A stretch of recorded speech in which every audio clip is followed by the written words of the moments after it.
வணக்கம், welcome back to my channel. இன்றைய வீடியோவில் நாங்கள் பார்க்க போவது டாலர் கோர்ஸ் அவரேஜிங் என்கின்ற ஒரு டாப்பிக்கை பற்றி பார்க்க போகின்றோம். பொதுவாக இன்வெஸ்ட்மெண்ட் சொல்லும் பொழுது அது ஸ்டாக் இன்வெஸ்ட்மெண்டாக இருக்கலாம், இல்லை கிரிப்டோ கரன்சி இன்வெஸ்ட்மெண்டாக இருக்கலாம். பல ஸ்ட்ராட்டஜிக்கல் மெத்தட்டுகளை யூஸ் பண்ணுவது வழக்கம். இந்த டாலர் கோர்ஸ் அவரேஜிங் என்பது ஒன் ஆஃப் த கீயாக பார்க்கப்படும், பலரால் யூஸ் பண்ணும் ஒரு மெத்தட்டாக இருக்கின்றது. அதனால் தான் இந்த வீடியோவில் அது எப்படி என்று நான் உங்களுக்கு ஷேர் பண்ண போகிறேன்.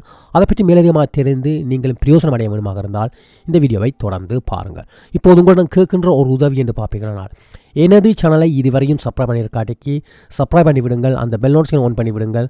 இந்த வீடியோ ஏதாவது ஒரு பிரயோசனத்தை உங்களுக்கு தந்திருந்தால் மறந்துடாமல் இந்த வீடியோக்கு ஒரு லைக்கை போடுங்கள் for the YouTube algorithm. Without any further ado, let's get started.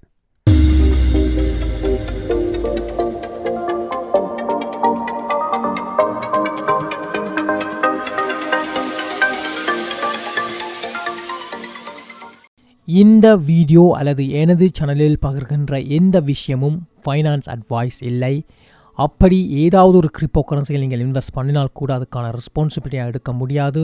உங்களது பர்சனல் ரிசர்ச் அண்ட் டெலிஜனை மறந்துடாமல் செய்துவிடுங்கள். ஓகே காய்ஸ், இன்று நாங்கள் பார்க்க போவது வாட் இஸ் டாலர் கோர்ஸ் அவரேஜிங் என்பது தான். இதற்காக ஒரு சின்ன ட்ராயிங் பண்ணி நான் உங்களுக்கு காட்டப் போகின்றேன். சொந்த வகையில் ஒரு உதாரணத்துக்கு எடுத்துக்கொள்ளுங்கள். ஒரு நபர் அவர் ஒரு கிரிப்டோ கரன்சியில் இன்வெஸ்ட் பண்ணுவதற்காக டிசைட் பண்ணியிருக்கின்றார்.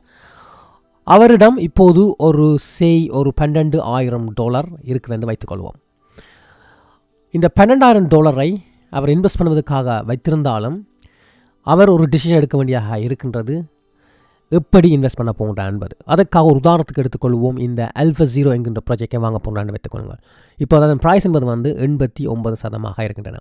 ஒரு ஈஸியாக இருப்பதற்காக ஒரு ரவுண்ட் அப் பண்ணி $1 என்று வைத்துக்கொள்வோம். ஓகே, ஸோ AFER வாங்க போகின்றார். ரைட், அந்த கரண்ட் ப்ரைஸ் என்று பார்த்தீங்கன்னு சொன்னால் $1 இருக்குன்னு வைத்துக்கொள்வோம். ஓகே, இப்போது இவர் எடுக்க வேண்டிய டிசிஷன் என்னன்னு சொன்னால், இந்த AFER இப்போவே இந்த $12,000 கொடுத்து இன்வெஸ்ட் பண்ணுவா போகின்றாரா, இல்லை கொஞ்சம் வெயிட் பண்ணி இதை வாங்குவோமா ப்ரைஸ் ட்ராப் ஆகும் பொழுது என்று டிசிஷன் எடுக்கலாம். ஆனால் இந்த டாலர் கோர்ஸ் அவரேஜ் என்பது இன்னொரு மெத்தட்டாக இருக்கின்றது. அதாவது இந்த $12,000 இமீடியட்டாக இன்றே போட்டு வாங்காமல், அப்படி ஒரு வேளை $12,000 போட்டு இப்போது வாங்கினார்னு சொன்னால் அவரிடம் 12,000 டோக்கன் இப்போது வாங்க முடியும் இல்லையா? ஏன்னா ஒரு கோயினின் விலை $1. ஆனால் இவர் அதை செய்யாமல் என்ன பண்ணலாம்னு பார்த்தீங்கன்னு சொன்னால், ஒரு செட் ஆஃப் பீரியட், அதாவது தொடர்ந்து ஒவ்வொரு வீக்குக்கு ஒருக்கா இல்லாமல் மேபி ஒவ்வொரு மாதமும், சில பேர்கள் ஒவ்வொரு வீக்குக்கு ஒருக்கா பண்ணுவார்கள், சில பேர் 2 வீக்குக்கு ஒருக்கா பண்ணுவார்கள், சில பேர்கள் ஒவ்வொரு மாதத்துக்கு ஒருக்கா பண்ணுவார்கள். இப்போது $12,000 சொல்லும் பொழுது 12 மாதத்துக்கு இவர் அதை டிவைட் பண்ணினார். ஆனால் ஒவ்வொரு மாதமும் ஒரு $1,000 படி அவர் இன்வெஸ்ட் பண்ண போகிறார் என்று வைத்துக்கொள்ளுங்கள். இப்போது இன்று இதன் ப்ரைஸ் $1 இருக்கும் பொழுது அதை ஒரு வேளை அவர் வாங்கினார்கள், ஆனால் 1000 டோக்கனை இன்று இவர் வாங்குவார். அதே மாதிரி 2ஆம் மாதம் சொல்லுகின்றார், நான் இன்னொரு $1,000 போட போகின்றேன் இதை வாங்குவதற்காக வைத்துக்கொள்ளுங்கள். அப்படி இருக்கும் பொழுது இந்த டோக்கனின் ப்ரைஸ் ஜஸ்ட் இமேஜின் பண்ணுங்கள், ப்ரைஸ் 50% ட்ராப் பண்ணி விட்டுதான் வைத்துக்கொள்ளுங்கள். அப்படி இருக்குமானால் இப்போது இந்த 2ஆம் மாதம் அவரிடம் 1000 டோக்கன் இருக்காது, 2000 டோக்கன் அவர் வாங்க முடியுமாக இருக்க போகின்றது. அதே மாதிரி 3ஆம் மாதம் திருப்ப இன்னொரு $1,000 இன்வெஸ்ட் பண்ண டிசைட் பண்ணுகின்றார். அப்போது இங்கே என்ன நடக்க போகுன்னு பார்த்தீங்கன்னு சொன்னால், ஒரு உதாரணத்துக்காக ஏதோ ஒரு ரீசனுக்காக ப்ரைஸ் பம்ப் ஆகி $2 இந்த டோக்கன் போயிட்டு வைத்துக்கொள்ளுங்கள், ஒரு டோக்கனின் விலை. அப்படி பார்த்தால் இந்த மாதம் அவரால் 500 டோக்கன் மட்டும்தான் வாங்க முடியுமாக இருக்க போகின்றது.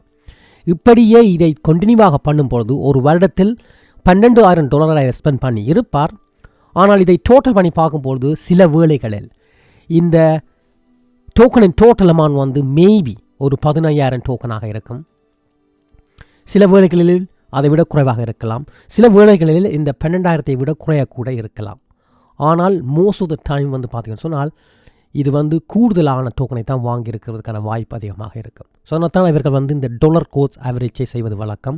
இப்போ ஒரு வேளை இந்த $12,000 அன்றே அவர் ஸ்பெண்ட் பண்ணினார், ஆனால் அவரிடம் இருக்க போகின்ற டோட்டல் டோக்கன் வெறும் 12,000 தான். ஆனால் இந்த டாலர் கோர்ஸ் ஆவரேஜ் பண்ணும் பொழுது சில வேளைகளில் கூடுதலான டோக்கனை அவர் வாங்க முடியும். ஒரு வேளை $15,000 டோக்கன் தான் வைத்திருந்தார், ஆனால் ஆல்மோஸ்ட் 3000 டோக்கன் வந்து அவருக்கு எக்ஸ்ட்ராவாக கிடைத்த டோக்கனாக இருக்கும்.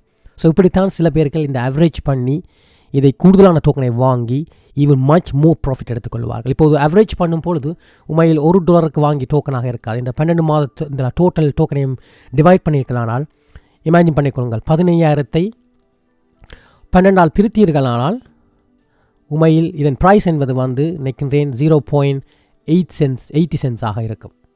ஸோ இதைத்தான் சொல்லுவார்கள் இந்த டாலர் கோஸ்ட் ஆவரேஜ் என்பது. அதாவது வந்து பீரியட் ஆஃப் டைமில் நீங்கள் வாங்கிய டோட்டல் அமௌண்ட்டை வைத்து அந்த மாதத்தினால் பிரிக்கும் பொழுது ஒரு டோக்கனின் ப்ரைஸை பார்த்தீங்கன்னு சொன்னால் மேபி சீப்பர் தென் அந்த டைமில் பார்த்ததை விட இருக்கும்.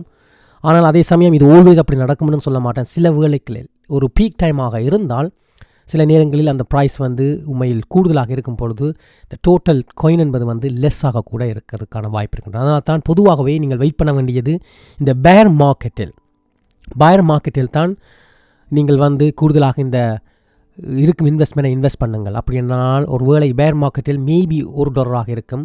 தொடர்ந்து இந்த பேர் மார்க்கெட் இருக்கும்பொழுது ப்ரைஸ் ட்ராப் ஆகிக்கொண்டே போகும். ஒவ்வொரு தரமும் ப்ரைஸ் ட்ராப் ஆகும் பொழுது அதை ஃபர்தர் டோக்கனை வாங்குவதன் மூலம் இதை நீங்கள் ஆவரேஜ் பண்ணிக்கொள்ளலாம். பொதுவாக நாங்கள் செய்கின்ற விஷயம் என்னென்னு பார்த்தீங்கன்னு சொன்னால் ப்ரைஸ் கிராஷ் ஆகும் பொழுது கூடுதலாக நினைக்கின்ற விஷயங்கள் என்னென்னு பார்த்தீங்கன்னு சொன்னால் ப்ராஜெக்ட் கிராஷ் ஆகின்றது, ப்ராஜெக்ட்ஸ் இல்லாமல் போகின்றது, இது ரக் ஃபுல்லாகிவிட்டது என்று பல பேர்கள் சொல்லுவது வழக்கம். உண்மையில் ஃபண்டமெண்டல் ஸ்ட்ராங்காக இருக்கும் ப்ராஜெக்டில் நீங்கள் இன்வெஸ்ட் பண்ணும் பொழுது அதை டாலர் கோர்ஸ் ஆவரேஜ் பண்ணும் பொழுது அதுக்கான பெனிஃபிட் பெருசாக இருக்கும் என்பது எனது நம்பிக்கை. ஸோ இதுதான் இன்றைய வீடியோவின் நோக்கம் காய்ஸ். இந்த டாலர் கோர்ஸ் ஆவரேஜிங் என்பதின் மீனிங் இதுதான். நான் வந்து உண்மையில் எக்ஸ்பிளைன் பண்ணாமல் உங்களுக்காக ஒரு ஈஸியாக விளங்கணும் என்பதற்காக இதை ட்ராயிங் பண்ணி காட்டியிருக்கின்றேன். ஐ ஹோப் இது யூஸ்ஃபுல்லாக இருந்திருக்கும். அப்படி இருந்திருந்தால் மறந்துடாமல் இந்த வீடியோக்கு ஒரு லைக்கை போடுங்கள் ஃபார் யூடியூப் அல்கோரிதம். அதே சமயம் இதுவரை என்ன சேனல் சப்ஸ்கிரைப் பண்ணி அதையும் செய்யுங்கள். நான் உங்களை என்ன வீடியோ சந்திக்கிறேன். And then you guys take care and good bye.